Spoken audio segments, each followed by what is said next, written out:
Je vous le disais, dans les titres, depuis le mois de juillet, plusieurs dépôts d'armes en Irak ont été bombardés, des lieux utilisés par des milices chiites liées à l'Iran. Selon le New York Times, au moins une, peut-être plusieurs, auraient été menées par l'armée israélienne. Pour en parler, on retrouve Marie Gentric, notre correspondante à New York. Marie, bonsoir. Que dit cet article du New York Times exactement ?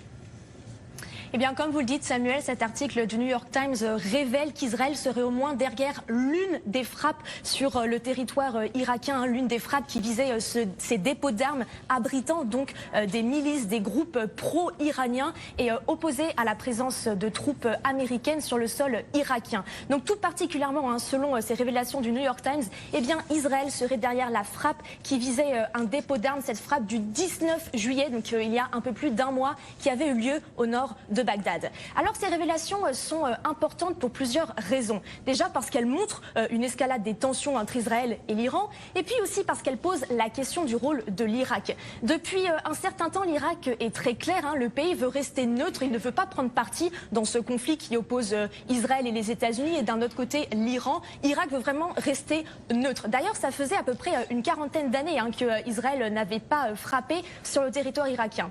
Donc là, ces révélations du New York Times posent la question: comment est-ce que l'Irak va réagir? Est-ce qu'il y a un risque de représailles contre Israël? Et puis enfin, autre raison pour laquelle ces révélations sont importantes, c'est parce qu'elles posent la question de l'ampleur du rôle d'Israël. Comme on le disait, il y a eu plusieurs frappes sur le territoire irakien depuis le mois de juillet. Et donc cet article confirme qu'au moins l'une des frappes, celle du 19 juillet, a été perpétrée par Israël. D'où la question: si Israël a perpétré l'une de ces frappes, est-ce qu'elle pourrait être derrière plus de frappes? Est-ce qu'elle pourrait être derrière plusieurs attaques sur le sol irakien?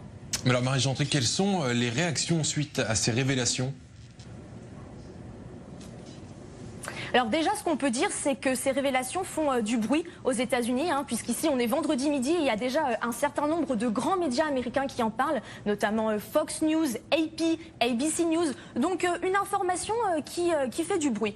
Alors après, il n'y a pas de réaction officielle. Donald Trump n'a pas encore tweeté à ce sujet, la Maison-Blanche n'a pas publié de communiqué de presse pour réagir. La seule réaction officielle que l'on ait pour le moment, elle se trouve dans cet article en question du New York Times, puisque le New York Times qui a discuté avec plusieurs hauts responsables américains, et l'un de ces hauts responsables américains aurait dit au New York Times qu'en frappant le territoire irakien, Israël était en train de dépasser les limites, en train de pousser les limites, qu'Israël prenait de grands risques et que ces risques pourraient même mettre en danger la sécurité des États-Unis, et que suite à cette attaque, et notamment si cette attaque se reproduisait ou si d'autres attaques venaient à être confirmées par Israël, les troupes américaines pourraient être incitées à se retirer du territoire irakien.